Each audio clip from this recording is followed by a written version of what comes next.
নাই।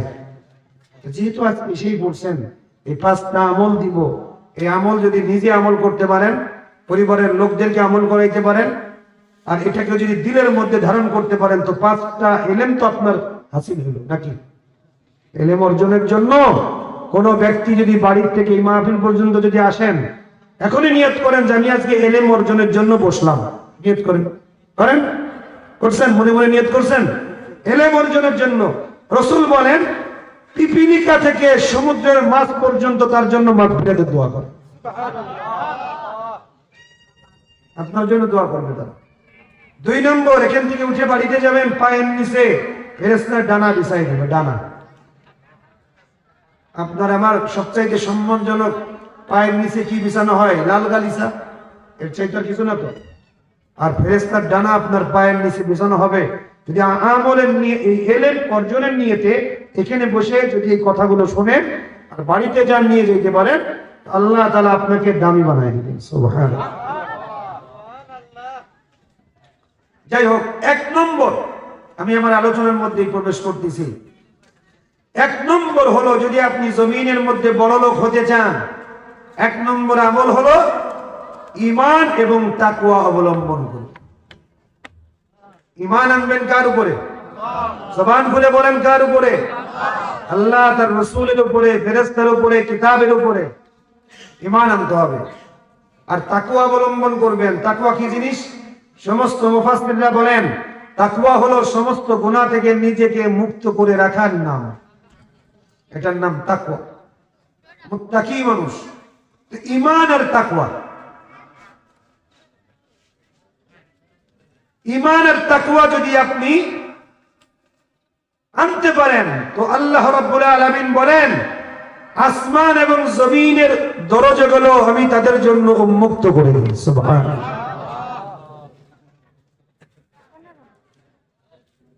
এ কারণে ঈমান আনা জমিনের মধ্যে আল্লাহ রাব্বুল আলামিনের পক্ষ থেকে বান্দার প্রতি একটা বিধান।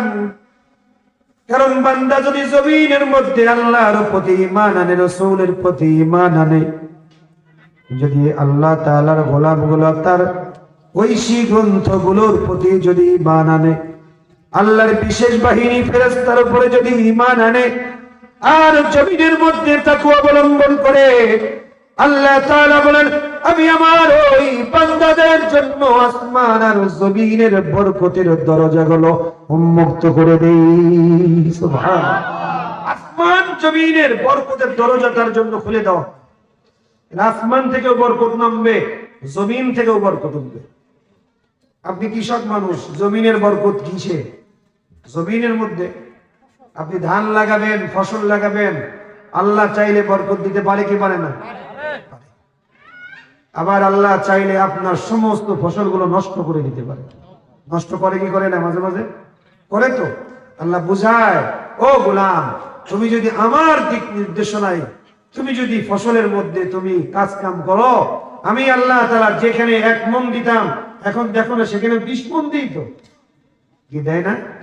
আগে 1 বিঘা জমিনের মধ্যে আমরা দেখতাম 20 মণ ধান হতো, এখন তো 35-40 মণ হয়। দেওয়ার মালিক কে? জবান খুলে বলেন দেওয়ার মালিক কে? আল্লাহর দেওয়া যদি আমার উপরে এসে যায়, জমিনের আর কারোর কোনো ধার ধারার কোনো দরকার নাই। আমার মালিক যদি আমার উপরে সন্তুষ্ট হয়ে যায়, তো জমিনে আর কারোর দিকে তাকানোর কোনো টাইম নাই আমার। মালিক বলতেছেন, মালিক বলতেছেন যে ঈমান এবং তাকওয়া অবলম্বন করা। তাহলে আপনি ঈমান আনবেন আল্লাহর উপরে। কেমন ঈমান? আল্লাহ তাআলা আয়াতের মধ্যে বলেন আমিনু কামা আমানান নাস। এই দুনিয়ার গোলাম, তোমরা ঈমান আনবা সাহাবা আজমাইনদের মতো ঈমান আনবা। যেন তেন ঈমান নয়। সাহাবা আজমাইনদের ঈমান যেন তেন ঈমান ছিল না। আমিনু কামা আমানান নাস, ঈমান আনবা সাহাবা আজমাইনদের মতো ঈমান। সাহাবা আজমাইনদের ঈমান কখনো টাকার কাছে বিক্রি হয় নাই। সাহাবা আজমাইনদের ঈমান কখনো রক্ত চক্ষুর কাছে পরাজিত হয় নাই। সাহাবা আজমাইনদের ঈমান কখনো পদ পদবীর কাছে কখনো হেরে যায় নাই। সাহাবা আজমাইনদের ঈমান কখনো লোভের কাছে পরাজিত হয় নাই। সাহাবা আজমাইনদের ঈমান কখনো সম্পদের কাছে পরাজিত হয় নাই, বরং সাহাবা আজমাইনদের ঈমান আল্লাহ এবং তার রাসূলের কাছে পরাজিত হয়েছে। কথা বলেন ঠিক কিনা? ঈমান আল্লাহ সাহাবা আজমাইনদের মতো ঈমান, অন্য কারোর কাছে ঈমান বিক্রি করা যাবে না। রাসূলের কথার কাছে মাথা নত করতে হবে, আল্লাহর কথার কাছে মাথা নত করতে হবে, দুনিয়ার আর কারোর কাছে মাথা নত করা যাবে না। কিন্তু আমরা এটাকে কেন্দ্র করে কিছু শিরকিয়াতের মধ্যে লিপ্ত আছি। দুনিয়ার জমিনে আল্লাহকে বানাইলাম একচ্ছত্র মালিক, এই আল্লাহকে বানাইলাম একচ্ছত্র মালিক, কিন্তু আমরা বাস্তবিক অর্থে দুনিয়ার জমিনে মালিক বানাইতেছি আমার যারা পালতেছে তাদেরকে মালিক বানাই ফেলি। এ কারণেই অনেক ক্ষেত্রে আমাদের জবান থেকে শিরকিপূর্ণ কথা বের হয়, কিন্তু বুঝি না এটা শিরক, এটা বুঝি না। ঈমান আনতে হবে, কারণে সাহাবাদের মতো ঈমান কেন বললেন আল্লাহ তাআলা? একটু ব্যাখ্যা থেকে যায়, যেহেতু এটা তাফসীর মাহফিল। কেন আল্লাহ তাআলা সাহাবীদের মতো ঈমানের কথা বললেন? দেখেন, সাহাবা আজমাইনদের ঈমান পরীক্ষিত ঈমান। আমাদের ঈমান এতটাই দুর্বল, পরীক্ষা করলেই আমরা ফেল মারি। অতিরিক্ত ঠান্ডা পড়ছে না কয়েকদিন, 7-8 দিন মাঝখানে, এই ঠান্ডার মধ্যে ফজরের নামাজে একটা মুসল্লি পাই না। এটা একটা পরীক্ষা না আল্লাহ? এটা ঈমানের পরীক্ষা না বলেন বাজান? ঈমানের পরীক্ষা। আমরা এমন দুর্বল ঈমানদার যে সামান্য একটু, তাও মাত্র 7 ডিগ্রি সেলসিয়াস মাইনাসে যায় নাই, কিন্তু যে সমস্ত এলাকা, কাশ্মীর, দার্জিলিং, এদিকে ওই যে রাশিয়ার একটা এলাকা, ফ্রান্সের কিছু এলাকা, এগুলো তো মাইনাস ওই 14, -20 এই পর্যন্ত। তারা কেমন ভাবে চলাফেরা করে? মাঝে মাঝে ভাবি, এটা পৃথিবীতে এমন একটা জায়গা আছে যেখানে -70, অর্থাৎ মাইনাস এরপরে 70 -70, সেখানে ফ্রিজ নাই, মানুষ মাছটা সব রেখে দেয় এমনি ফ্রিজের মতো শক্ত হয়ে থাকে। সেখানকার গাড়িগুলা সবসময় স্টার্টে রাখতে হয়, স্টার্ট বন্ধ হলে তেলগুলো জমে যায়। সেখানকার মানুষগুলো কেমন ভাবে চলাফেরা করে? আমাদের তো মাইনাসে যায়নি, মাত্র 6 বা 7 সেলসিয়াস হয়েছে, তাই ফজরের নামাজে আমরা হাজিরা দিতে পারি। আমরা কেমন ঈমানদার? এই ঈমানদারের কথা তো আল্লাহ তাআলা বলেন নাই। আল্লাহ তাআলা বলছেন সাহাবা আজমাইনদের মতো পরীক্ষিত ঈমান কেমন, যে ঈমানটা তারা গ্রহণ করছেন, যে ঈমানের কারণে নিজের জীবন দিয়েছেন, কিন্তু ঈমান বিক্রি করে না। সুবহানাল্লাহ। হযরত সুমাইয়া রাদিয়াল্লাহু তাআলা আনহা ইসলামের প্রথম মহিলা শহীদ সাহাবী, নাম শুনছেন না? হযরত সুমাইয়া রাদিয়াল্লাহু তাআলা আনহা, ইতিহাসের স্বর্ণ অক্ষরে লেখা থাকবে ইসলামের জন্য প্রথম মহিলা যে শহীদ হয়েছেন। এই হযরত সুমাইয়া রাদিয়াল্লাহু তাআলা আনহা আল্লাহর রাসূলের কাছ থেকে কালেমা গ্রহণ করে মুসলমান হইলেন। হযরত সুমাইয়া রাদিয়াল্লাহু তাআলার একটা সন্তান ছিল আম্মার। হযরত আম্মারও মুসলমান হইছেন। একদিন বিকাল বেলা হযরত সুমাইয়া রাদিয়াল্লাহু তাআলা আনহা তার সন্তান হযরত আম্মারকে সাথে করে নিয়ে রাস্তা দিয়ে যাইতেছেন, তো আবু জাহেল সামনে দাঁড়াইছে। ডাক দিয়ে বলতেছেন, এই সুমাইয়া শোনো, শুনলাম তুমি নাকি মুহাম্মদের ধর্ম গ্রহণ করলা, তোমার সন্তান মুহাম্মদের ধর্ম গ্রহণ করেছে। আমি তোমাকে বলে দিলাম মুহাম্মদের ধর্ম রিজেক্ট করে দাও, নতুবা ভবিষ্যতে তোমাদের জন্য খারাপই আছে। থ্রেট দিতেছে, থ্রেট। আমাদের বাংলাদেশে দেখবেন কিছু রাজনৈতিক ব্যক্তিরা থ্রেট দেয় না অন্যকে, গ্রুপিং যারা করে, হয় না মাঝে মাঝে থ্রেট দেয়, তোর ভবিষ্যৎ কিন্তু খারাপ আছে, তুই যা বলতেছিস তা কিন্তু ঠিক না, খারাপই আছে তোর জীবনে, এরকম থ্রেট দিতেছে। হযরত সুমাইয়া রাদিয়াল্লাহু তাআলা না বলতেছেন, আবু জাহেল, আমি যে কালেমা গ্রহণ করেছি, কালেমা পড়ে নিয়েছি, দ্বীন গ্রহণ করেছি, আমি আমার দেহের মধ্যে এক ফোঁটা রক্ত থাকবে, কিন্তু কালেমাকে আমি রিজেক্ট করতে পারবো না। সুবহানাল্লাহ। এবার আবু জাহেল হযরত আম্মারকে ডাক দিয়ে বলতেছেন, আম্মার, তোমার মা হইল মুরব্বী, আল্লাহর গোলাম, তুমি হইলা যুবক মানুষ, তোমাকে বলি তুমি কালেমাটাকে রিজেক্ট করে দাও। বিনিময়ে এই মক্কা নগরীতে তোমাকে আমি সম্পদ দান করব, তোমাকে আমি পদবি দান করব, তোমাকে সুন্দর একটা মেয়েও দান করব। তার মানে সমাজের মধ্যে মাথা উঁচু করে দাঁড়াবার মতো একটা জায়গা আমি তোমাকে দিয়ে দিব। বিনিময়ে তুমি কালেমাটাকে একটু রিজেক্ট করে দাও, দিন থেকে ফিরে আসো।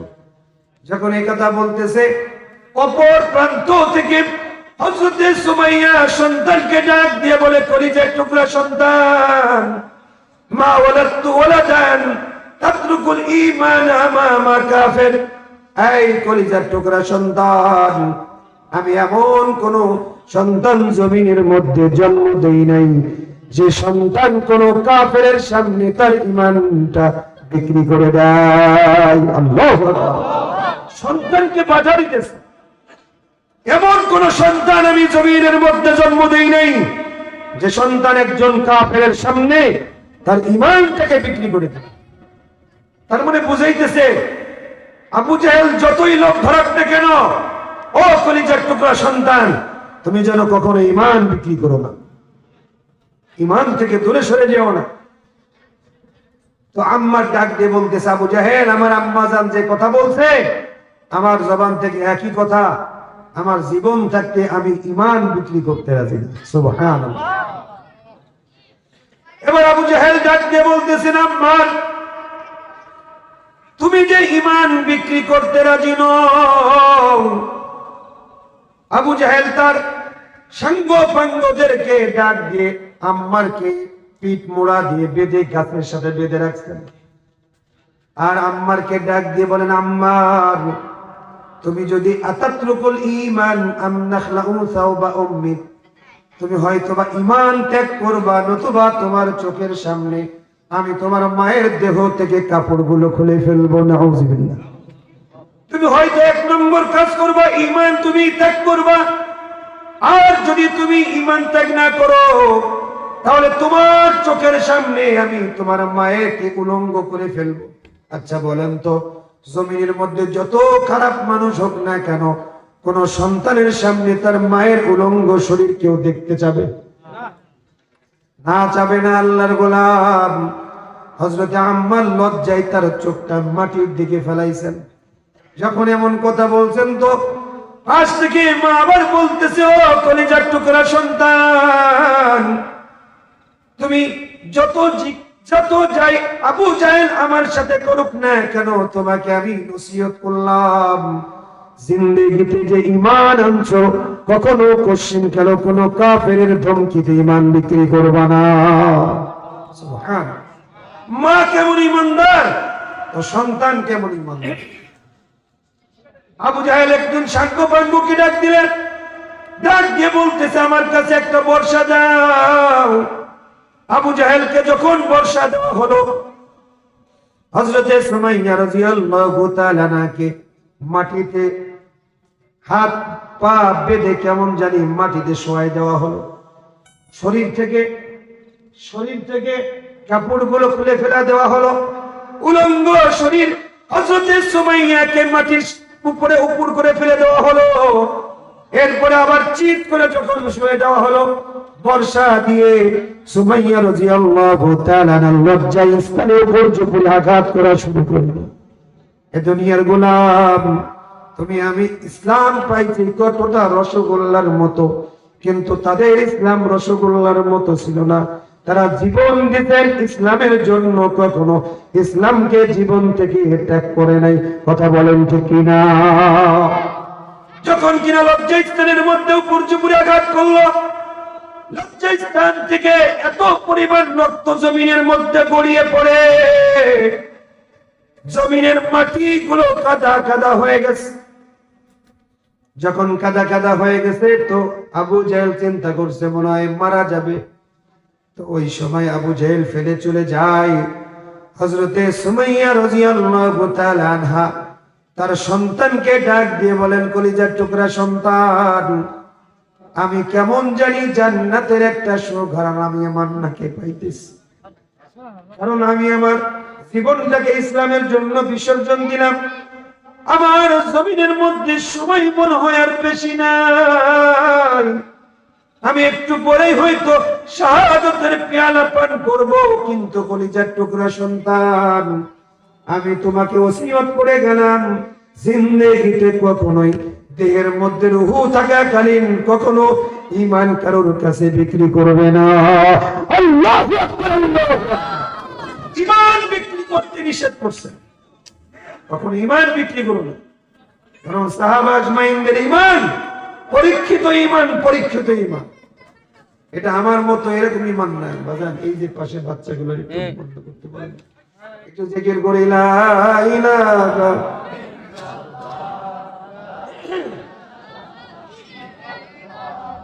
লা ইলাহা ইল্লাল্লাহ।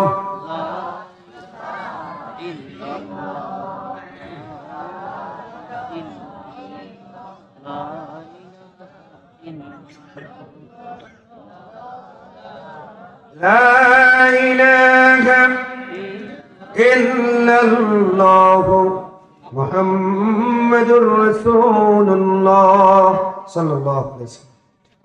আরে যে কথা বলতেছিলাম এই কারণেই আল্লাহ তাআলা বলেন, সাহাবা আজমাইনদের মতো ঈমান তোমরা আনয়ন করো। কাদেরকে বলছেন? আমাদেরকে। কাদেরকে বলছেন বলেন? আমাদেরকে বলছেন। সাহাবা আজমাইনদের মতো ঈমান আনতে বলছেন, অন্য কোন ঈমান না। সাহাবা আজমাইনদের মতো ঈমান আনলে আল্লাহ তাআলা ঈমানদার হিসেবে, মুমিন হিসেবে এতটা দাম দিবেন, জবান দিয়ে যা বলবেন তাই কবুল হবে। সুবহানাল্লাহ। তাহলে এক নম্বর আমল করবেন, কি করবেন? ঈমান আনবেন, তাকওয়া অবলম্বন করবেন। বলেন, একজন বলেন, কি বললাম? এক নম্বর আমল ঈমান আনা, তাকওয়া অবলম্বন করবেন। যতদিন বেঁচে থাকবেন ঈমানের সাথে থাকার চেষ্টা করবেন। ওই গোল্ড লিপিড সিগারেটের বিনিময়ে ঈমান বিক্রি করেন না, সামনে সেই দিন আসতেছে। কথা বুঝাইতে পারছি আপনাদের? এর থেকে ভেঙে বলার কিছু নাই। অনেকে এক প্যাকেট গোল্ড লিপির কাছে ঈমান বিক্রি করে দেয়। আহারে, তোর ঈমানটা এই দাম, এই দাম। আমাদের চরমনার মরহুম শাহেদ রহমতুল্লাহি আলাইহি, আল্লাহ তাআলা তার কবরকে জান্নাতের উচ্চ মাকাম বানান, সকলে বলি আমিন। তিনি বলতেন প্রায় সময় মাহফিলে, বাংলাদেশে কিছু মানুষের ঈমানের দাম একটা আজিজ বিড়ি। ওই দিনের দিন একটা আজিজ বিড়ি ধরায় দেয়, আবার আগুনও ধরায় দেয়।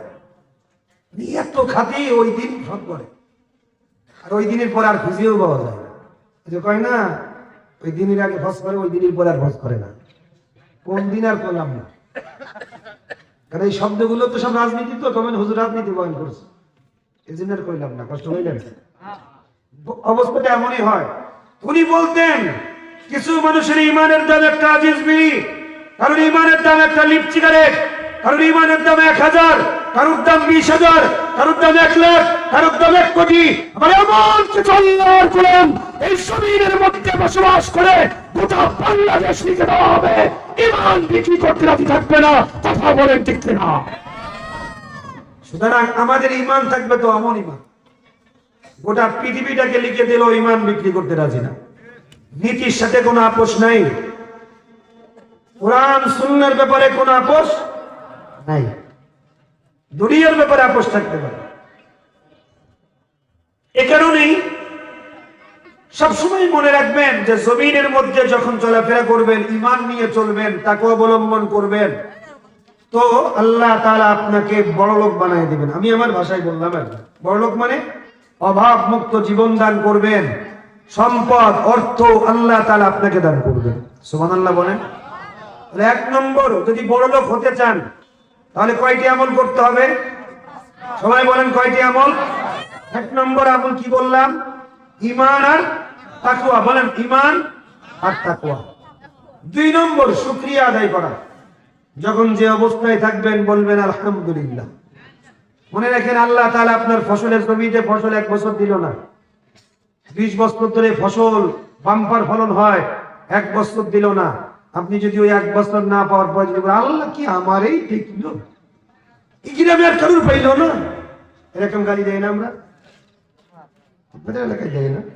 অনেক জায়গায় দেয়, অনেক কৃষকরা দেয়, আল্লাহ তুমি আমারই দেখলা শুধু। কে আল্লাহ যে বাকি 19 বছর তোমার এই বাম্পার ফলন দিল, 1 বছর দেয়নি তো কি হয়েছে? তুমি আল্লাহর উপর থেকে আস্থা হারাই ফেলছো। যখন যে অবস্থায় রাখবে কি বলবেন? বলেন সবাই কি বলবেন? আলহামদুলিল্লাহ। শুকরিয়ায় মাথা নত করবেন। যদি শুকরিয়া আদায় করতে পারেন আল্লাহ তাআলা পরবর্তীতে ডবল দান করবেন। সুবহানাল্লাহ বলেন। আল্লাহ তাআলা বলছেন না, লাইন শাকারতুম লাযীদান্নাকুম, যারা আল্লাহ শুকরিয়া আদায় করে আল্লাহ তাআলা তাদেরকে বাড়ায় দেয়। কার কথা এটা? লাযীদান্নাকুম। দেখেন নুনে সাকিরাতুল ফি'লে মুস্তাকবিলে মারুফ, তার মানে এটা আরবি ব্যাকরণের বিষয়। লাযীদান্নাকুম, আল্লাহ তাআলা গুরুত্ব দিয়ে বলছেন যারা আমার শুকরিয়ায় মাথা নত করে আমি আল্লাহ তাআলা তাদেরকে অবশ্যই বাড়িয়ে দেব, অবশ্যই দিবেন। শুকরিয়া আদায় করবেন কার? আল্লাহ। আর যারা শুকরিয়া আদায় করে না, ওয়ালাইন কাফারতুম, যদি তুমি শুকরিয়া আদায় না করো, কুফরি করো, অস্বীকার করো, আমার কৃতজ্ঞতা হাসিল যদি না করো, মাথা নত না করো, ইন্না আযাবি লাশাদীদ, আল্লাহ তাআলা বলেন জেনে রাখো আমার আযাব তোমাদের জন্য অত্যন্ত কঠিন। তার মানে যারা শুকরিয়া আদায় করবে না তাদের জন্য জাহান্নাম। তাদের জন্য কি? জাহান্নাম। এ কারণে শুকরিয়া আদায় করবেন। হযরত মুসা আলাইহিস সালাতু ওয়াস সালাম পথ দিয়ে যাইতেছেন, তো প্রতিমধ্যে একটা হরিণ দাঁড়িয়ে আছে। মুসা পয়গম্বর যাইতেছেন তুর পাহাড়ে আল্লাহর সাথে কথোপকথন করবে, তো প্রতিমধ্যে হরিণ দাঁড়ায় আছে। মুসা পয়গম্বর মনে করতেছে হরিণটা মনে হয় আমাকে দেখে নাই, হরিণ তো মানুষকে দেখলে তো থাকার কথা না। তো মুসা পয়গম্বর একটু কাশি দিয়ে মানে ওটা বুঝাইতেছে যে আমি কিন্তু আসতেছি, তুই সব। তো হরিণটা তখনও যাইতেছেন, যখন পাশে চলে গেছেন তখনও যায় না। মুসা পয়গম্বর কোনো কথা না বলে পাশ কাটিয়ে চলে যাইতেছেন। তো হরিণটা মুসা পয়গম্বরকে সালাম দিয়েছে, সুবহানাল্লাহ। জবান খুলে দিয়েছেন কে? আল্লাহ। এবার মুসা পয়গম্বরকে ডাক দিয়ে বলে, ওগো মুসা পয়গম্বর, আপনি কি তুর পাহাড়ে আল্লাহর সাথে কথা বলবার জন্য আপনি যাইতেছেন নাকি? বলে হ্যাঁ, আমি তো তুর পাহাড়ে আল্লাহর সাথে কথা বলবার জন্য যাই। বলে আপনি যেহেতু আল্লাহর সাথে কথা বলবেন, আমার একটা প্রশ্ন আল্লাহকে জিজ্ঞাসা করবেন। বলে বলো না, কি প্রশ্ন? হরিণটা ডাক দিয়ে বলেন, মুসা পয়গম্বর, এই যে দীর্ঘদিন ধরে জমিনের মধ্যে কোনো বৃষ্টি নাই, এ কারণে নদী নালা পুকুরের পানিগুলো সব শুকিয়ে গেছে, সব খাড়া একেবারে মাঠ হয়ে গেছে। আমাদের বড় কষ্ট হয়, কারণ আমাদের তেমন কোনো যোগ্যতা নেই যে পিপাসা লাগলে জবান খুলে মানুষের কাছ থেকে পানি চাবো। এ কারণে প্রাণীগুলোর অনেক বড় কষ্ট হয়। আপনি আল্লাহকে জিজ্ঞাসা করবেন কবে নাগাদ বৃষ্টির পানি নাজিল হবে। হযরত মুসা পয়গম্বর হরিণকে ডাক দিয়ে বলতেছেন, ঠিক আছে আমি আল্লাহকে জিজ্ঞাসা করব তোমার এই কথাগুলা। যখন আল্লাহর কাছে তুর পাহাড়ের একটা পাথরের অপর প্রান্তে দাঁড়াইছেন, কারণ মুসা পয়গম্বর যখন আল্লাহর সাথে কথা বলতেন তো তুর পাহাড়ের পাশে একটা বড় একটা ওয়াল বা ওয়ালের মতো একটা পাথর আছে, ওই পাথরের অপর প্রান্তে তিনি দাঁড়াইতেন আর আল্লাহর সাথে কথা বলতেন। হযরত মুসা পয়গম্বর ডাক দিয়ে বলেন, আল্লাহ, জমিনের মধ্যে তুমি যে দীর্ঘদিন ধরে বৃষ্টির পানি নাজিল করো না মালিক, এ কারণে প্রাণীগুলো অনেক কষ্ট করে, তাদের তো তুমি জবান দাও নাই যে তারা মানুষের কাছ থেকে চেয়ে চেয়ে পানি পান করবে। তুমি তাদেরকে টিউবওয়েল গুলো চাপ দেওয়ার মতো এমন কোন শক্তিও দেও নাই যারা টিউবওয়েল গুলো চেপে চেপে তারা পানি নেবে। বোঝাবার জন্য বলতে, তার মানে যেমনি ভাবে একজন মানুষ পানি উত্তোলন করতে পারে, এমন পানি উত্তোলনের যোগ্যতা তুমি প্রাণীকুলদেরকে দাও নাই। কবে নাগাদ তুমি বৃষ্টির পানি নাজিল করবা তারা আমার কাছে জানতে চায়, বলো না। আল্লাহ তাআলা বলেন আগামী 100 বছরের মধ্যে বৃষ্টির পানি নাজিল হবে না। মুসা পয়গম্বর জালালি মিজাজের মানুষ, রাগী মানুষ, আল্লাহর সাথে অনেক সময় রাগ করছে। মুসা পয়গম্বরের দিলের মধ্যে একটু খারাপ ভাবনা চলে এসেছে, মনটা খারাপ হয়ে গেছে, তো আওয়াজ বন্ধ করে চুপচাপ দাঁড়িয়ে আছেন। আল্লাহ তাআলা ডাক দিয়ে বলেন, মুসা তুমি কেন চুপচাপ দাঁড়িয়ে আছো, আর কিছু বলবো না? বলে কি বলবো, আপনি যা বলছেন আর কিছু বলার নাই। তো আল্লাহ আমি আজকে আমার বাড়িতে দিকে আবার রওনা দিলাম। বলে যাও। মুসা পয়গম্বর আসে আর দোয়া করতেছে, আল্লাহ আমার ওই রাস্তার মাঝখানে হরিণটা যেন আর সাক্ষাৎ না হয়, কারণ হরিণের প্রশ্নের জবাব তো আমি পাই নাই। কি এমন প্রশ্নের জবাবটাকে আমি দিব? এ কারণে আল্লাহ আল্লাহ করতেছেন যাতে করে ওই রাস্তার মাঝখানে হরিণটাকে না পায়।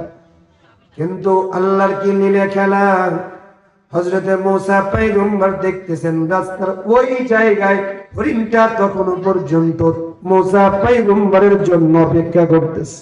সুবহানাল্লাহ। আল্লাহর পয়গম্বর হযরতে মুসা যখন সামনে আসলেন, হরিণটা ডাক দিয়ে বলতেছেন, ওগো মুসা পয়গম্বর, আমার প্রশ্ন কি আল্লাহর কাছে করছিলেন নাকি? বলে হ্যাঁ করছি, সর্বপ্রথম তো তোমার প্রশ্নই করছি। বলে আল্লাহ তাআলা কি বললেন? বলে আল্লাহ তাআলা যা বলছেন যদি জবাব দিই তাহলে তোমার কষ্ট লাগবে, শোনার দরকার নাই, বাড়িতে যাও। বলে না না, আমার মালিক যেমন উত্তর দিক না কেন আমি শুনতে চাই, বলেন না কি বলছে। মুসা পয়গম্বর ডাক দিয়ে বলেন, ও হরিণ তুমি শুনে রাখো, আল্লাহ তাআলা জবাব দিলেন আগামী 100 বছরের মধ্যে কোনো বৃষ্টির পানি আল্লাহ তাআলা নাজিল করবেন না। সাথে সাথে হরিণটা জবান খুলে বলছেন আলহামদুলিল্লাহ, আল্লাহু আকবার। যখন আলহামদুলিল্লাহ বলছেন তো মুসা পয়গম্বর রেগে গেছে। বলে আলহামদুলিল্লাহ কেন বললা, কি কারণে আলহামদুলিল্লাহ বললা? তার মানে সে বুঝাইতে চাই এটাই কি তোমার কাছে ভালো জিনিস? হরিণটা ডাক দিয়ে বলতেছে, মুসা পয়গম্বর, জমিনের মধ্যে সব প্রাণী কুলের মালিক একমাত্র আমার রব আল্লাহ। জমিনের মধ্যে মানুষের রব কে? জমিনের মধ্যে গরু ছাগলের রব কে? কুকুর শিয়ালের রব কে? তার মানে যত মাখলুক, যত প্রাণী জমিনের মধ্যে আছে, সমস্ত প্রাণীর একমাত্র রব আর মালিক হলেন আমার রব আল্লাহ। কথা বলেন ঠিক কিনা? হযরতে মুসা পয়গম্বরকে হরিণ ডাক দিয়ে বলতেছে, এই পৃথিবীর জমিনে যা কিছু হয় সব কিছু আল্লাহর নির্দেশেই হয়। জমিনের মধ্যে আল্লাহ তাআলা আপনাকেও পাঠাইছেন মাখলুক কইরা, আমাকেও পাঠাইছেন মাখলুক কইরা, কিন্তু আল্লাহ তাআলা আপনাকে আশরাফুল মাখলুকাত বানাইছেন, আমাকে আশরাফুল মাখলুকাত বানান নাই। কিন্তু জমিনের মধ্যে কোন প্রাণী কোন দিন কিভাবে চলবে, কতদিন বেঁচে থাকবে, সবকিছু আমার মালিক জানেন।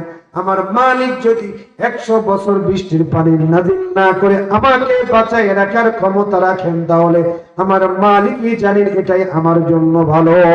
আল্লাহু আকবার। আমার মালিকের মাথা ব্যথা, রিজিক আমার মালিক, পানি পান করাবে কি করবে না আমার মালিকের কুদরতি মাথা ব্যথা, এটা আমার না। আমার মালিক যেহেতু বলছেন 100 বছর পর পানি দিবেন, তো আমি আমার মালিকের কথার উপরে রাজি আর খুশি হয়ে গেলাম। তো যখন মুসা পয়গম্বর চলে গেছেন বাড়িতে, উঠান পর্যন্ত গেছেন, দেখেন আসমানের মধ্যে কালো মেঘ। সুবহানাল্লাহ বলবেন না? যেই ঘরের মধ্যে প্রবেশ করছেন ঝুম বৃষ্টি শুরু হয়ে গেছে। মুসা পয়গম্বর আল্লাহকে ডাক দিয়ে বলেন, আল্লাহ তুমি কেমনে কি বললা? তুমি না বললা 100 বছরের আগে দিবা না, আর এই যে আমি বাড়িতে আসতে বললাম না বৃষ্টি দিলা তুমি? মুসা পয়গম্বরের সাথে আল্লাহর সম্পর্কটা ছিল অন্যরকম। যখন তখন আল্লাহর সাথে কথা বলতো, শুধু তুর পাহাড়ে যে একটু খোঁজ গল্প করতো, কিন্তু যখন তখন কথা বলতে পারতো। এটা মুসা পয়গম্বরকে আল্লাহ তাআলা এটা মুজিজা তাকে দান করেছেন। অন্য নবী কি দিয়েছেন? না, দেন নাই। অন্য নবীরা আল্লাহর সাথে কথা বলতেন জিবরাইলের মাধ্যমে ভায়া হয়ে, আর মুসা পয়গম্বর কথা বলেন সরাসরি আল্লাহর সাথে। কথা বলেন ঠিক কিনা? তো মুসা পয়গম্বর যখন বলছেন, তখন আল্লাহ তাআলা ডাক দিয়ে বলতেছেন, ও মুসা পয়গম্বর, আমার এই মাখলুক হরিণ যখন জবান খুলে আমার উপরে আলহামদুলিল্লাহ শুকরিয়া আদায় করেছে, আমি আল্লাহ তাআলা তার শুকরিয়া তার আদায়ের এত বেশি সন্তুষ্ট হয়ে গেলাম যে আমার দয়ার সাগরের মধ্যে এত উথাল পাতাল শুরু হয়ে গেছে যে 100 বছর পর্যন্ত আমি অপেক্ষা করি নাই। আমি আমার ওই মাখলুকদের জন্য নগদ বৃষ্টির পানি তাদের জন্য নাজিল করে দিলাম। তো আপনি যখন শুকরিয়ায় মাথা নত করবেন, আলহামদুলিল্লাহ বলবেন, হাজার ব্যর্থতা হাজার কষ্টের মধ্যে যখন জবান খুলে বলবেন আলহামদুলিল্লাহ, তো দেখবেন আল্লাহ তাআলা তার ওই দয়ার সাগরের মধ্যে উথাল পাতাল ঢেউ তৈরি হয়, আপনাকে আল্লাহ তাআলা আরো বেশি বেশি দেওয়া শুরু করবেন। সর্ব অবস্থায় শুকরিয়া আদায় করবেন কার? এবার আসেন 3 নম্বর 2 নম্বর আমল কি বললাম? বলেন না, সবাই বলেন, বললে ভালো লাগবে। আল্লাহ তাআলা চিন্তা করবে, আল্লাহ তাআলা দেখবে যে না আমার এই গোলামগুলো তো ভালো, এ তো শিখতেছে, ইলম শিখতেছে। কয়টি আমল করলে বড় লোক হওয়া যায় বলেন? 1 নম্বর কি? মাশাআল্লাহ, জাযাকাল্লাহ। 2 নম্বর কি? শুকরিয়া আদায় করা। 3 নম্বর আত্মীয়তার বন্ধন মজবুত রাখা। কি রাখা বলেন? আত্মীয়তার বন্ধন মজবুত করবেন। সবচাইতে আপনার কাছে প্রিয় আত্মীয় কে? আপনার মা বাবা। আপনার কাছে সবচাইতে প্রিয় আত্মীয় কে? আপনার মা বাবা, ঘনিষ্ঠ আত্মীয়তা। এই সমাজে অনেক আল্লাহর গোলাম আছেন যারা মা বাবাকে ভ্রুক্ষেপ করেন না, মা বাবাকে লাথি মেরে ঘর থেকে বের করে দেন, মা বাবাকে গোয়াল ঘরের পাশে থাকতে দেন, বউয়ের কথাই মা বাবার উপরে জুলুম করেন। আছেন না নাই? অনেক আল্লাহর গোলাম আছে যারা মা বাবার সাথে খারাপ আচরণ করেন। কিন্তু মনে রাখবেন, হাই আল্লাহর গোলাম, মনে রাখবেন জমিনের মধ্যে আল্লাহ তাআলা আপনাকে জমিনের মধ্যে পাঠাইছেন মায়ের, মা এবং বাবার ঔরসে। তারা যদি জমিনের মধ্যে না থাকতো আমি আপনি আসতে পারতাম না। সুতরাং মা বাবা আপনার সবচেয়ে চরম বন্ধু, চরম আত্মীয়, নিকট আত্মীয়। এই বন্ধনটাকে মজবুত করবেন। আল্লাহ রাসূল বলেন, মান সাররাহু আইয়ুবসাতালাহু ফি রিজকি ওয়া আইয়ুমসরাহু ফি আসারি ফালাম ইয়াসির রাহিমা। যদি কোন আল্লাহর গোলাম রিজিকের মধ্যে, হায়াতের মধ্যে বরকত চায়, সে যেন তার আত্মীয়তার বন্ধনটাকে মজবুত করে। সুবহানাল্লাহ। আত্মীয়তার বন্ধন যারা মজবুত করে না, তাদের রিজিকের মধ্যে বরকত আসে না, রিজিকের মধ্যে বরকত নাই। এই জন্য মা বাবা যেহেতু আপনার সবচেয়ে নিকট আত্মীয়, মা বাবার সাথে কখনো খারাপ আচরণ করবেন না। ও মুসলমান, আজকে জমিনের মধ্যে বিভিন্ন জায়গায় দেখতে পাই, শুনতে পাই, জমি জায়গা সংক্রান্ত সন্তান তার বাবাকে ঘর থেকে লাথি মারতে মারতে বের করে দিতেছে। ও মুসলমান, কোন জায়গায় আমরা বসবাস করি? যেই সমাজে 90% মানুষ মুসলমান, যেই সমাজের মুসলমানদের জন্য আল্লাহ তাআলা ওই গ্রন্থ পবিত্র কুরআনুল কারীম নাযিল করেছেন, কুরআন পড়তেছি, উলামায়ে কেরামদের সান্নিধ্যে যাইতেছি, কিন্তু মা বাবার সাথে এখনো পর্যন্ত চরম বেয়াদবি করতেছি। আছে না নাই? আছে। জমিনের মধ্যে আপনি মা বাবাকে চরম অবহেলা করতেছেন। আমাদের কালীগঞ্জ বাড়ি, আমার বাড়ি হলো কালীগঞ্জ। কালীগঞ্জে আমার এলাকায় একটা লোকের কথায় প্রায় মাহফিলে বলি, সেটা হলো সে বিয়ের আগে মা বাবার সাথে খুব ভালো সম্পর্ক ছিল, কিন্তু বিয়ের পর বউয়ের কান ভাঙানির কারণে মা বাবার সাথে খারাপ আচরণ করতে বাধ্য হয়ে গেছে। এমনকি মাকে বারান্দা থেকে বুকে লাঠি মেরে উঠানের মধ্যে ফেলে দিয়েছে। একটা মুরব্বী মানুষ উঠানে যখন পড়ছে, তার সামনের দাঁতটা নড়ে গেছে, ঠোঁট কেটে গেছে, নাকের এই হাড় ভেঙে গেছে। মুরব্বী মানুষের হাড় শক্ত থাকে না নরম থাকে? নরম থাকে। এর আগে মাকে ঘর থেকে বের করে গোয়াল ঘরের পাশে ছালা দিয়ে একটা ঘর তৈরি করে দিছে। আচ্ছা বলেন, গোয়াল ঘরের মধ্যে মশা মাছি বেশি থাকে না কম থাকে? বেশি থাকে। মা প্রতিদিন রাতের বেলায় মশা মারে, আর এই আওয়াজ সন্তান কানে শোনে, কিন্তু সন্তান ঘর থেকে বের হয় না। কিন্তু মাও সন্তানের উপরে অসন্তুষ্ট প্রকাশ জমিনের কাউকে কখনো করে নাই। কিন্তু এমন একটা দিন আসছে যে সন্তান বারান্দা থেকে বুকে লাথি দিয়ে মাকে উঠানে ফেলে দিচ্ছে। ও মুসলমান, কোন সমাজে তুমি আমি বসবাস করি বলো? যে সমাজে তোমার মায়ের কদর নাই, যে সমাজে তোমার বাবার কদর তুমি দিতে পারো না। মনে রাখবা, তুমি নামাজ পড়বা, তুমি যাকাত দিবা, তুমি রোজা রাখবা, কিন্তু তোমার মা তোমার উপর অসন্তুষ্ট, কিয়ামতের ময়দানে জাহান্নাম ছাড়া কোনো গতি নেই। আরে বউকে খাওয়াইতেছেন, খাওয়ান, আল্লাহ তাআলা আপনাকে বাধা দেয় নাই। বউকে মহব্বত করতেছেন, করেন, আল্লাহ তাআলা বরং আরো বেশি মহব্বত করতে বলছেন। কিন্তু বউয়ের মহব্বত করতে যে মাকে অবহেলা করো না, মাকে অবহেলা করেন না। বউয়ের মা যদি বাড়িতে আসে, সন্তান যদি বউকে নিয়ে শহরে বাসা ভাড়া করে থাকে, তো দেখবেন শাশুড়ি আইছে, আসলে দেখবেন বিভিন্ন পদের তরকারি, গরুর গোশ, মুরগির গোশ, ছাগলের গোশ, ইলিশ মাছ, কই মাছ, জিয়েল মাছ, টাকি মাছ, এই মাছ, শুটকি মাছ, কত কিছু, ঠিক না? আর নিজের মানে শ্বশুর বাড়ি অর্থাৎ সন্তানের ছেলের বাড়ির থেকে যদি মা বাবা আসে, তো বউ এসে বলো একটু গরুর গোশ একটা মুরগি নিয়ে এসে, আর কি দরকার, এত খরচ করতে হবে না তো? আছে না নাই? এই মহিলা প্যান্ডেল আছে, আজকে আলোচনা তাদের জন্য আছে। এরকম কিছু মানুষ জমিনের মধ্যে আছে। মা বোনদেরকে বলতে চাই, ও মা, তুমি মনে রাখবা, আজকে যদি তোমার স্বামীকে তোমার শ্বশুর শাশুড়ি থেকে জুদা করে শহরে বাসা ভাড়া করে থাকতে চাও, আগামী দিন তোমার সন্তান তার বউকে নিয়ে তোমাকে জুদা করে শহরে যেতে হবে। শুধু মাঝখানে 10-12 বছরের ডিস্টেন্স, এই আর কি।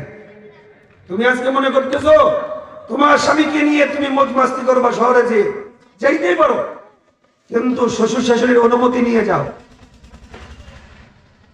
তাদের মনে কষ্ট দিয়ে না। যদি কষ্ট দিয়ে যান, আগামী দিন আপনার সন্তান তার বউয়ের মাধ্যমে আপনাকে বেকায়দায় ফেলে দেবে। তো দিনু কামা তুদান। আরবিতে একটা প্রবাদ বাক্য আছে, তুমি জমিনে যার সাথে যেমন ব্যবহার করবে, আল্লাহ তোমার সাথে অমন ব্যবহারই করবে। তুমি আজকে তোমার শ্বশুর শাশুড়িকে দাম দিতে চাও না, তোমার বৌমা এসে তোমার ঝাঁটা পিটা করবে। অপেক্ষা শুধু 15 বছরের, কেউ 5 বছর। তো যেটা বলতে চাইলাম, তো যখন কিনা সন্তান মাকে হাসপাতালে নিয়ে যাওয়া হয়েছে, আমাদের ওই কালীগঞ্জের এমপি সাহেবকে তো আপনারা চিনেন, যে কলকাতায় মার্ডার হয়ে যাওয়ায়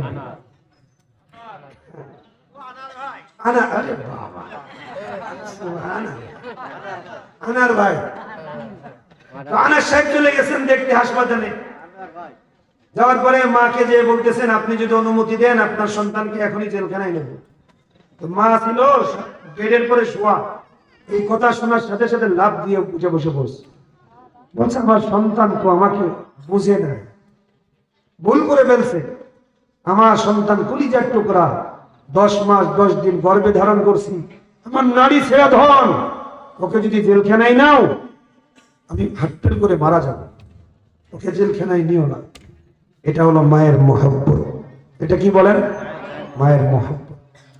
আপনি যত কষ্ট দেন না কেন আপনার মাকে, জিন্দেগিতে আপনার মা দুহাত তুলে আল্লাহর কাছে বদদুয়া করবে না, কখনো বলবে না ও মালিক আমার সন্তানকে তুমি এর বিচার করো, এমন কথাও বলবে না। মারা নীরবে সহ্য করে যায়, বাবারা নীরবে চোখের পানি ফেলে। জিন্দেগিতে কোনো সন্তান বাবাদের চোখের পানি দেখছে কিনা আমি জানি না, খুব কম বাবা আছে চোখের পানি ফেলায় রাতের অন্ধকারে সন্তানের জন্য। মারা তো সন্তানের সামনে কেঁদে ফেলে, বাবারা কাঁদতে পারে না, বাবারা কাঁদে দিল থেকে, আর মারা কান্দে দিল চোখ দুই থেকে।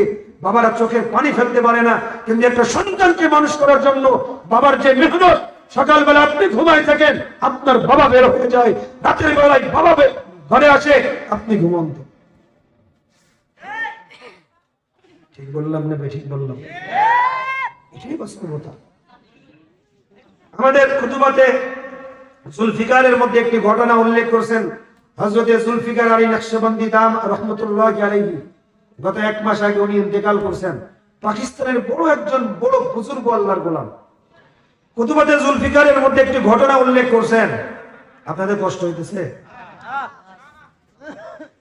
আর কিছুটা সময় দেওয়া যাবে না? আমি তো পারবো না। তো এই কারণে সেই ক্ষেত্রে জি হ্যাঁ হ্যাঁ হ্যাঁ, ওরা তো শুধু ঘুমাবে, ওরা তো ফজরের নামাজ পড়বে না, এই জন্যই বলতেছে আরো 1 ঘন্টা। হ্যাঁ বুঝি সবাই তো এখানে ফজরের নামাজ পড়বে তা তো না, আমি জানি তো। ওইগুলো বেশি কেউ করে নামাজ, ওইগুলো নামাজই পড়তে চায় না।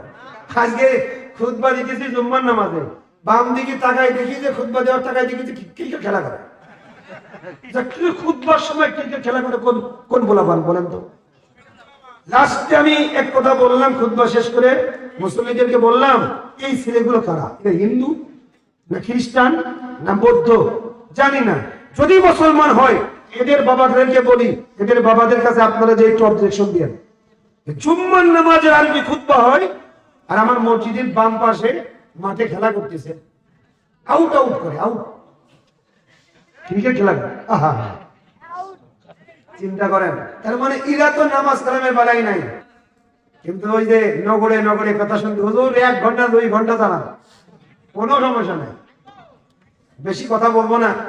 তো খুতুবাতে জুলফিকারের মধ্যে জুলফিকার আলী নকশবন্দি রহমাতুল্লাহি আলাইহি তিনি লিখছেন, একজন যুবক, তার মা বাবা অত্যন্ত গরিব, মানুষের বাড়িতে কর্ম করে করে দিনাতিপাত করেন, আর সন্তানকে ইউনিভার্সিটির মতো জায়গায় পড়াশোনা করাইতেছে। ইউনিভার্সিটিতে পড়াশোনা শেষ হয়ে গেছে, সন্তান চাকরির জন্য এক জায়গায় অ্যাপ্লাই করেছে, চাকরি হয়ে গেছে, কিন্তু চাকরির জন্য ঘুষ লাগবে 7 লক্ষ টাকা। কয় লক্ষ টাকা? 7 লক্ষ টাকা। ঘুষ ছাড়া চাকরি নেই। তো বাড়িতে মন খারাপ করে চলে আসলো, জানে আমার মা বাবা 7 লক্ষ টাকা দেওয়ার মতো কোনো অ্যাবিলিটি নাই, কিন্তু সরকারি চাকরি। তো বাড়িতে এসে মন খারাপ করে আছে। তো সন্তানকে রাতের বেলায় মা জিজ্ঞাসা করতেছে, বাজান তোমার তো চেহারা দেখেই বুঝছি কিছু হয়েছে, বাজান বলো না কি তোমার হয়েছে, একটু বলো আমাকে। বলে কিছু হয়নি তো। বলে না আমাকে বলো। তো সন্তান মার কাছে সবকিছু বলছে, দীর্ঘ আলোচনা, সংক্ষেপ করে বলি। তো মা বুঝতে পারছে, শুনছে যে টাকার জন্য সন্তানের চিন্তা, টেনশন। তো মা তো পরের বাড়িতে কাজ করে, ঝিয়ের কাজ করে, বাবা তো পরের জমিনে কামলা খাটে, কি টাকা জোগাড় করবে। তারপরেও মা রাতের বেলায় বাবার কাছে বলতেছে, তার স্বামীর কাছে বলতেছে, শোনো এই যে সন্তান যে সারাদিন মনমরা হয়ে থাকে খেয়াল করছো? বলে কই না তো। বলে হ্যাঁ, সন্তান এমন একটা চাকরি পাইছে সরকারি, কিন্তু 7 লক্ষ টাকা ঘুষ দেওয়া লাগবে। আমরা কই পাবো? স্বামীও বলতেছে কোথায় পাবো? তো মা বলতেছে এক কাজ করি, চলো আমাদের এই জমিটা, ভিটে বাড়িটা বিক্রি করে দিই, এটা দিলে তো 7 লক্ষ টাকার বেশি পাবো, এখান থেকে সন্তানকে দিয়ে দিই, ও যদি চাকরি পায় ও তো কখনো আমাদেরকে ফেলবে না। এগুলো মা বাবার চিন্তা থাকে। সন্তানকে প্রতিষ্ঠিত করবার জন্য মা বাবা তার নিজের নিংড়ানো একদম শেষ পর্যায়ের অবস্থানটুকু পর্যন্ত বিসর্জন দিয়ে দেয়, ঠিক কিনা বলেন? তো যখন এই কথা বলছে তখন বাবাও রাজি হয়ে গেছে, ঠিক আছে সন্তানের জন্য ভিটে বাড়ি বিক্রি করে দেবো, যাও সন্তানকে নিশ্চিন্তাই শহরে যাইতে বলো। শহরে চলে গেছেন। 2-3 দিন পরে মা বাবা চলে গেছেন সন্তানের কাছে, যে টাকা নিয়ে, টাকা দিয়ে দিচ্ছেন, সন্তান কোথায় থাকে দেখে আসছেন, বাড়িতে চলে আসছেন। সন্তান চাকরিতে ঢুকছে, চাকরিতে যাওয়ার পর একটা মেয়ে কলিগের সাথে তার 2 দিন পরিচয় হতে হতে একটা গভীর সম্পর্ক, অথবা বিয়েতে রূপান্তরিত হয়ে গেছে, বিয়ে হয়ে গেছে, কিন্তু মা বাবাকে জানায় নাই। এমন কিছু কার্যকলাপ এখনো পর্যন্ত জমিনের কিছু মানুষ করে, কি করে না বলেন? এবার হঠাৎ করে সন্তান মাকে একদিন কল দিয়ে ডাক দিয়ে বলে, মা তোমাকে না জানি এমন একটা কাম করে ফেললাম, ও মা তুমি আমাকে মাফ করে দাও। মায়ের কাছে মাফি চাইতেছে, আর মার কাছে বারবার মাপ চাই। মা বলে কি কাম করলা বলো? তুমি যাই করো না কেন, তুমি যেহেতু মাফি চাইতেছো তো তোমাকে মাফ করে দিব। সন্তান ডাক দিয়ে বলে, মা তোমাদেরকে না জানি সুন্দর একটা মহিলা মেয়ের সাথে আমার প্রেমের সম্পর্ক ছিল, তাই বিয়ে করে ফেলছি। মাটা ক্ষণিকের জন্য একটু আঘাত পাইছেন, আঘাত পাওয়ারই তো কথা। সারা জিন্দেগি বল সন্তানের জন্য মা বাবা পরের বাড়িতে কামলা খাটলো, আর সন্তানকে মানুষের মতো মানুষ বানাইলো। এমনকি সন্তানের রিজিকের জন্য তার জীবনটাকে প্রতিষ্ঠিত করে দেওয়া হলো। এরপরও যদি সন্তান মা বাবাকে না জানিয়ে যদি কোনো মেয়ের সাথে প্রেমের পরিণয়ে বিয়ে শাদীতে যদি চলে যায়, প্রত্যেক মা বাবার দিলের মধ্যেই কষ্ট পাওয়াটাই স্বাভাবিক। মা বাবা কিঞ্চিত কষ্ট পাইছেন, কিন্তু মা এবার সন্তানকে ডাক দিয়ে বলে, কলিজার টুকরা সন্তান, তুমি আমার একমাত্র নারী ছেড়া ধন। তুমি যেহেতু বিয়ে করে ফেলছো, তুমি তো গুনার কাম করো নাই, ঠিক আছে তোমাকে মাফ করে দিলাম। দুই একদিনের ভিতরে বৌমাকে সাথে করে গ্রামে একটু বেরিয়ে যাও, তোমার বাবার কাছ থেকে দোয়া নিয়ে যাও। সন্তান খুশি হয়ে গেছে। সন্তান এবার তার বিবিকে ডাক দিয়ে বলতেছেন, চলো না আগামীকাল আমরা গ্রামের বাড়িতে যাই। মাকে বললাম তো, মা রাজি হয়ে গেছেন। মা আমার উপরে কোনো কষ্ট করে নাই। যখন বিবিকে বলছেন তো বিবি একটা তাড়া দিয়ে দিস, বলে জমিনের মধ্যে আমি কখনো শহর ছাড়া গ্রামে আজ পর্যন্ত যাই নাই। গ্রামে আমি যে থাকতে পারি না, শহরে আমি জন্মগ্রহণ করছি, শহরের মধ্যে আমি বেড়ে উঠলাম। শহরের পরিবেশ ছেড়ে আমি কখনো এক মুহূর্তের জন্য গ্রামের পরিবেশে যাব না। তোমার মা বাবাকে বলো এখানে আসতে, আমরা এখানেই কথা বলবো। তার মানে বিবি এমন বিবি পাইছেন যে বিবি মা বাবার জন্য মনোপুত হয় নাই। সন্তানকে এত বেশি মহব্বত বিবি দিছে, আর বিবির সুন্দরীর সৌন্দর্যের কাছে সন্তান বিমোহিত হয়ে গেছে। এ কারণে বিবির কুপ্ররোচনায় আর বিবির কান পড়ায় সন্তান মা বাবার সাথে সম্পর্ক ছিন্ন করে ফেলেছে। মাঝখানে অনেক দীর্ঘ আলোচনা, সংক্ষেপে বলতেছি তাই বললাম। সন্তান মা বাবার সাথে সম্পর্ক ছিন্ন করছে। সন্তান যেই মোবাইলটা ব্যবহার করতেন, মোবাইলের নম্বরটা চেঞ্জ করছেন। সন্তান যেই জায়গায় থাকতেন ওই জায়গাটাও পরিবর্তন করলো। বিবিকে নিয়ে অন্য জায়গায় একটা ঘর ভাড়া নিয়ে সন্তান চলে গেছে, যাতে করে মা বাবা আর টের না পায়। এত নিয়ার গোলাম, দিলের কান খাড়া করে দিয়ে একটু কথাগুলো দিলের কান দিয়ে বোঝার চেষ্টা করো। সন্তান মা তার বিবিকে নিয়ে যখন অন্য জায়গায় চলে গেছেন, দীর্ঘদিন মা বাবা সন্তানের কোনো যখন খোঁজ খবর পায় নাই, মা তার দিলের মধ্যে সন্তানের জন্য বড় ব্যথা অনুভব করে সন্তানের যেই জায়গায় থাকতেন ওই জায়গায় চলে আসছেন। এলাকার মানুষগুলো ডাক দিয়ে বলে, আপনার সন্তান এখানে আর থাকেন না, আপনার সন্তান আপনার বৌমাকে নিয়ে অন্য জায়গায় চলে গেছে। কিন্তু কোথায় গেছে এটার ঠিকানা আমাদের কাছে দেয় নাই। মা বাবা তাদের দিলের মধ্যে বড় ধাক্কা লাগছে। মা বাবা চোখ থেকে দরদর করে পানি ঝরাইতে ঝরাইতে শহর থেকে গ্রামে চলে আসছে। এ বাবা 7টা বছর পর্যন্ত মা বাবার সাথে কোনো সম্পর্ক সন্তান রাখে নাই। 7 বছর পরে আল্লাহ তাআলা সন্তানকে এমন একটা রোগ দিয়েছেন, যেই রোগ হলে কোন বিবি তার স্বামীর কাছে আর থাকতে চায় না। এ কারণে ওই সন্তানকে আল্লাহ তাআলা এমন একটা রোগে রোগাক্রান্ত করে ফেলেছেন যে বিবি আর থাকতে চায় না। স্বামী ডাক দিয়ে বলতেছেন, প্রাণের বিবি আমার, তোমাকে মহব্বত করে আমি বিয়ে করলাম যাতে করে জিন্দেগি ভর একসাথে থাকতে পারি, কিন্তু তুমি তো আমাকে ছেড়ে চলে যাও। বিবি ডাক দিয়ে বলতেছেন, আমি থাকতে চাইছিলাম, কিন্তু তুমি যেই রোগের রোগী হয়ে গেলা, জিন্দেগিতে আর তোমার সাথে থাকা আমার পক্ষে সম্ভব না। যাও যাও, তুমি অন্য কাউকে বিয়ে করে তুমি সুখী শান্তিতে থাকো, আমি তোমার ঘর আর করব না। আজকেই তোমাকে ডিভোর্স লেটার পাঠিয়ে দিব। বিবি এবার চলে গেছেন, ডিভোর্স লেটার দিয়ে চলে গেছেন। সন্তানের দিনের মধ্যে এবার মায়ের প্রতি মহব্বত জাগ্রত হইতেছে।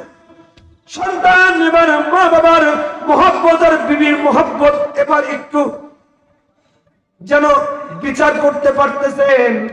মা বাবার মহব্বত আমার বিবির মহব্বতের মতো নয়।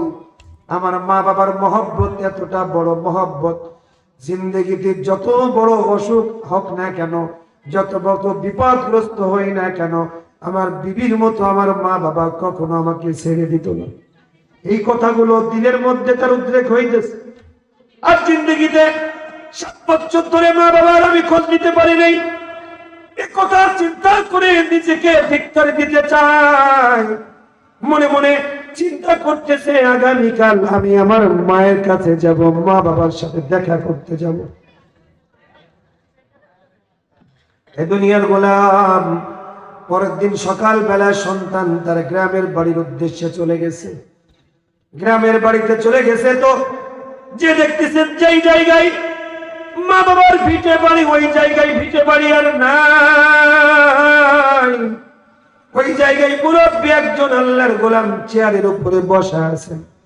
ডাক দিয়ে বলতেছেন, এই মুরব্বী আল্লাহর গোলাম, এখানে এমন একটা ভিটে বাড়ি ছিল যার মালিক ছিল একজন বৃদ্ধা মহিলা আর একজন বৃদ্ধ বাবা।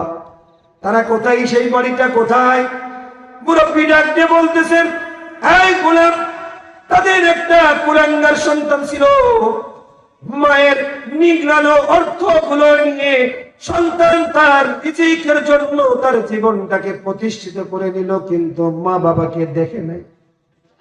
আমার মনে চায় ওই সন্তান যদি কখনো আমার সামনে হাজির হতো তো আমি আমার হাত দ্বারা তাকে 2-5টা থাপ্পড় দিতাম। সন্তান বুঝে ফেলছে আমার উপরে এই মুরব্বির বড় রাগ। ডাক দিয়ে বলতেছেন, তারা কোথায়? বলে, তারা তো আমার কাছে জায়গার ভিটে বাড়িটা বিক্রি করে এখান থেকে অনেক দূরে চলে গেছে, এখানে আর নাই। আর সন্তানের বিয়োগ ব্যথায় 2 বছরের মাথায় তার বাবা স্ট্রোক করে মারা গেছে। যখন সন্তানের কথা শুনতেছে তো সন্তানের দিলটা ফেটে চৌচির হয়ে যায়। আমার একটা ভুলের কারণে আমার বাবা পৃথিবীর জমিন থেকে বিদায় নিয়ে চলে গেছে। আর মাটা সন্তানের বিয়োগ ব্যথায় কাঁদতে কাঁদতে কাঁদতে কাঁদতে চোখ থেকে এত পানি ঝরাইছে যে গত বছর সন্তানের বিয়োগ ব্যথায় তার 2টা চোখ অন্ধ করে ফেলেছে।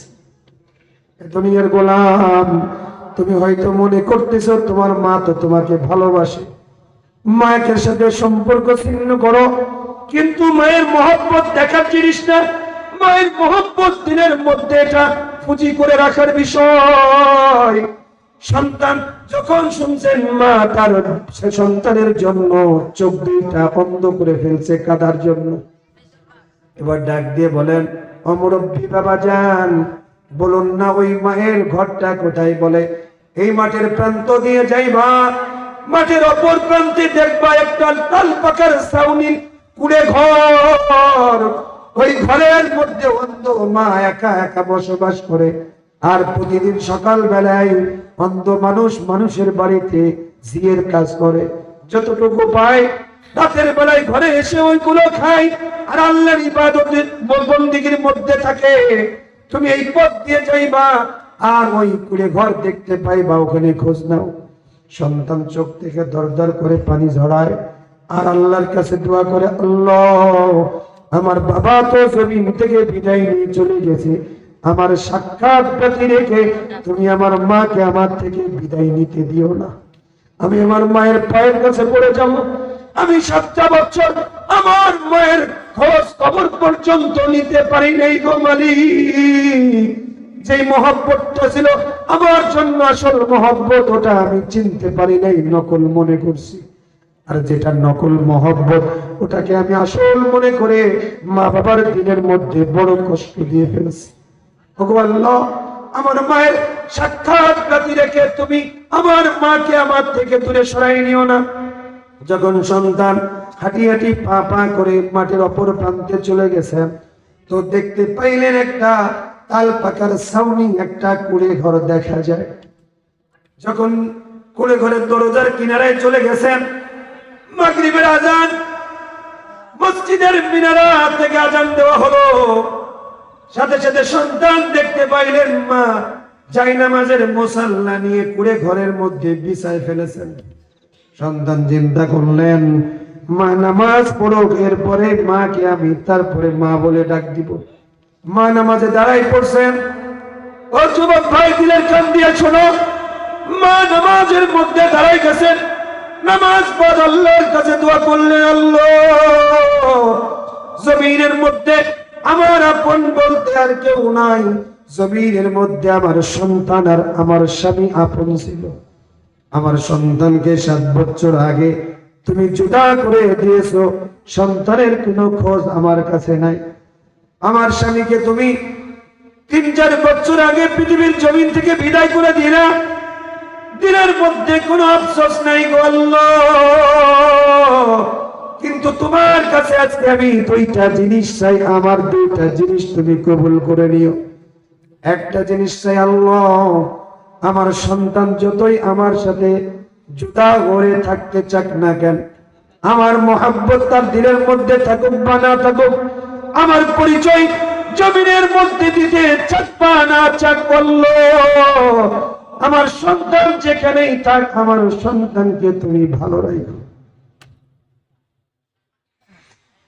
এটা হচ্ছে একটা মায়ের দিলের কথা। এই সন্তান যতই খারাপ থাকুক না কেন, যতই মা বাবার সাথে খারাপ আচরণ করুক না কেন, মা বাবা যখন দোয়া করে এটাই বলে, ও মালিক আমার সন্তানকে যেখানেই থাক, যেভাবেই থাক, আমার খোঁজ খবর নিক চাই না নিক, আমার সন্তান যেন ভালো থাকে। প্রত্যেকটা মায়ের দিলের কথা এটা। এমন দিলের মানুষ, মহব্বতের মানুষ জমিনের মধ্যে খুঁজে পাবেন না।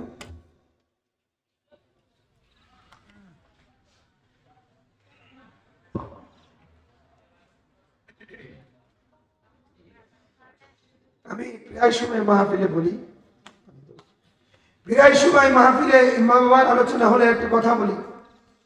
দেখেন আজও পর্যন্ত আমি যদি আমার কালীগঞ্জ, ওই যশোর, খুলনা, বাগেরহাট, সাতক্ষীরা, মোংলায় যদি মাহফিলে যাই, তো আমি মাকে বলি, মা আমি ওই দিকে যাইতেছি, আসার সময় বাড়িতে আসবো। কারণ আমার বাড়ি যেহেতু কালীগঞ্জ, তো তখন বাড়িতে থাকি, রাতটা বাড়িতে থাকি, বা সকাল ফজরের টাইমে হয়তো আসি, বা 3টার সময় আসি, বাড়িতে থাকি। বাড়ির সামনে এসে শুধু মাকে একবার কল দিই, বিশ্বাস করেন 1-2টা রিং হলেই আমার মা কল রিসিভ করে। রিসিভ করে জিজ্ঞাসা করে আমি নিচে আসতেছি, যেহেতু মা উপরে থাকে, গেটে আসবে, মা জানে যে আমার কলিজার টুকরা গেটে এসেই সে আমাকে কল দেয়। যখন রিসিভ করেই কিচ্ছু বলে না, শুধু রিসিভ করেই বলে যে আমি আসতেছি। বিশ্বাস করেন যতই বিবি হোক না কেন, মোহাব্বতের হোক না কেন, অনেক সময় এমনও হয় যে আমার বাড়ির সামনে এসে যখন জেনে দেয়, আমি আমার বিবিকে কল দিই, 2-3 বার কল দেওয়ার পরেও উঠতে চায় না, 3য়-বারের সময় রিসিভ হয়। এটা বাস্তব, এটা বাস্তবতা। মাকে আমি জিজ্ঞাসা করেছিলাম তুমি কি ঘুমাও না? তারপরে তুই যখন বলিস যে আমি আসবো, ওই দিন আমি আর ঘুমাই না, খুব টেনশন হয়, রাতের বেলায় গাড়ি ঘোড়ায় চলাফেরা করো, কি হয় না হয়, খুব টেনশন লাগে, তাই ঘুম আসে না। কখনো দেখছেন বিবিরা এরকম টেনশনে বসে আছে? সোজা না। মা বাবার দিলের মধ্যে সন্তানের প্রতি চরম মহব্বত। হযরত শেখ সাদী রাহমাতুল্লাহি আলাইহি তার কিতাবের মধ্যে লেখেন, আল্লাহ তাআলা মহব্বত নামক দামি দৌলতটাকে 100 ভাগে ভাগ করছেন। কয়শো ভাগ? 100 ভাগ। 99 ভাগ মহব্বত আল্লাহ তাআলা তার নিজের কাছে রাখছেন, আর 1 ভাগ মহব্বত আরো 100 ভাগে ভাগ করছেন। 99 ভাগ মহব্বত নবী মুহাম্মদুর রাসূলুল্লাহ সাল্লাল্লাহু আলাইহি ওয়াসাল্লামকে দান করছেন, আর 1 ভাগ মহব্বত থেকে গোটা পৃথিবীর প্রাণীদেরকে আল্লাহ তাআলা দান করছেন। সুবহানাল্লাহ বলেন। এই সামান্যতম মহব্বত আল্লাহ দিবেন ঠিক, কিন্তু আল্লাহ তাআলা কাউকে একটু বেশি দিবেন, কাউকে কম দিবেন। বেশি আল্লাহ তাআলা মাদেরকে দান করছেন, মাদেরকে দিবেন। দোয়া করতেছেন সন্তানের জন্য, আল্লাহর কাছে দোয়া করতেছেন, আল্লাহ সন্তানকে ভালো রেখো। আর দ্বিতীয় দোয়া হলো, ও মালিক আমার তো আপন বলতে কেউ নাই, আমি বৃদ্ধা হয়ে গেছি, আমি যদি মারা যাই তাহলে আমার কবরে মাটি দেওয়ার মতো আপন বলে কেউ নাই। আমার সন্তান যদি জমিনের মধ্যে জীবিত থাকে, তুমি আমার সন্তানকে আমার বুকে ফিরায় দাও। সুবহানাল্লাহ। সন্তান দোয়া করতেছে, আর সন্তান পিছন দিক থেকে মাকে মা বলে ডাক দিচ্ছে। সন্তান যে মা যেহেতু অন্ধ মানুষ, তো যখন মা বলে ডাক দিচ্ছে, একটা সন্তানের ডাক কি মা বুঝতে পারে না? বুঝতে পারে।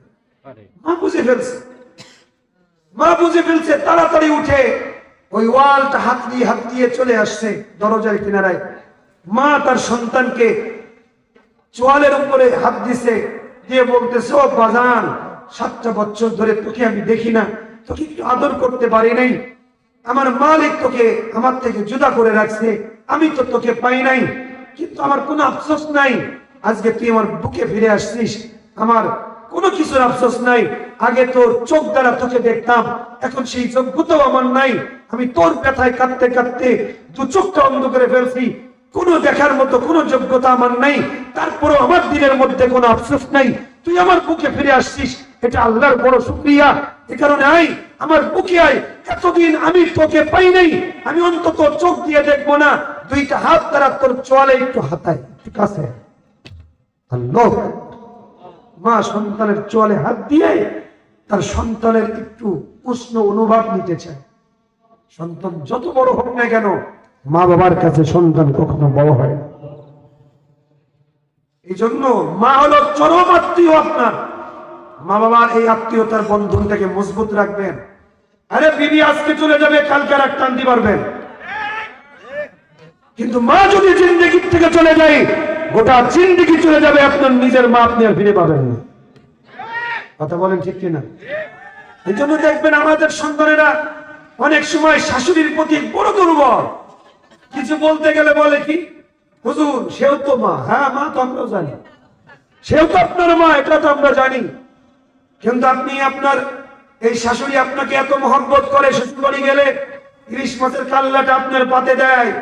আমরা বলি, মনে রাখবেন, আপনার শাশুড়ি আপনাকে মহব্বত করে ওই একটা জিনিসের জন্য, তার মেয়ের জন্য। ওই মেয়েকে যতক্ষণ ভালো রাখবো, ততক্ষণ শ্বশুর বাড়ি গেলে ইলিশ মাছের মাথা পাওয়া যায়। মেয়েকে একদিন এত থাপ্পড় দিও, পরের দিন শ্বশুর বাড়ি যাও, দেখবো ওই তেলাপিয়া মাছের লেজ বাবার লেজ। আর মাকে মহব্বত করবা, বাবাকে মহব্বত করবা, আল্লাহর আরশ খুশি হয়ে যাবে। কারণ রাসূল বলছেন, রিজাল রব্বি বিরিজাল ওয়ালিদাইন, সাকাতার রব্বি বিসাকাতিল ওয়ালিদাইন। আল্লাহ এবং আল্লাহর সন্তুষ্টি মা বাবার সন্তুষ্টির মধ্যে, আর মা বাবার অসন্তুষ্টি আল্লাহর অসন্তুষ্টি। সুতরাং মা বাবাকে সন্তুষ্ট করো, আল্লাহ সন্তুষ্ট হবে, বরকত আসবে, রহমত আসবে, মাগফিরাত পেয়ে যাবা ইনশাআল্লাহ। সবাই বলেন ইনশাআল্লাহ। তার মানে বলতেছি না যে আপনি আপনার বিবিকে ভালোবেসেন না, এটা বলি নাই, কিন্তু এতটা ভালোবেসেন না যে ভালোবাসায় আপনি অন্ধ হয়ে গেছেন, দরকার নেই। আরে আপনার মাথার উপরে কাঁঠাল ভেঙে খাবে। দেখেন না, গত কয়েকদিন আগে পত্রিকায় দেখলাম, স্বামী বিয়ে করে গেছে বিদেশে, এসে দেখে বউ আর নেই, বউর হাত দিয়ে পাচার হয়ে গেছে। যে 30 লক্ষ টাকা অ্যাকাউন্টে পাঠাইছে, অ্যাকাউন্ট ফাঁকা। হ্যাঁ, অ্যাকাউন্ট ফাঁকা, আর ছেলেকে নিয়ে চলে গেছে ঢাকা,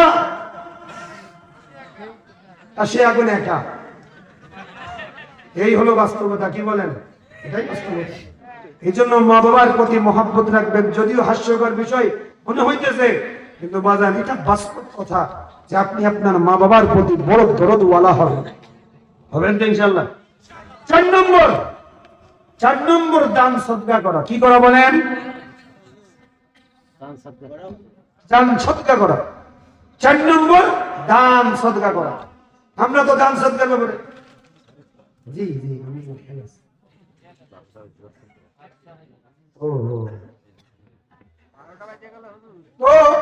দান সদকা এটা হচ্ছে এমন একটা আমল, যে আমল যত দান সদকা করবেন আল্লাহ তাআলা তত আপনাকে দিবে, তত দিবে। এই জন্য আমি আর সামনের দিকে না যাই, দান সদকার ব্যাপারে আমরা কথা বললেই মনে করবেন হুজুর কালেকশন শুরু করবে। ভাই কালেকশন হোক চাই না হোক, এটা তো আপনাদের এলাকার মসজিদ মাদ্রাসা বা আপনাদের এলাকার এই দ্বীনের জন্যই তো হবে। আপনার উপরে জুলুম করে তো আর কালেকশন হবে না।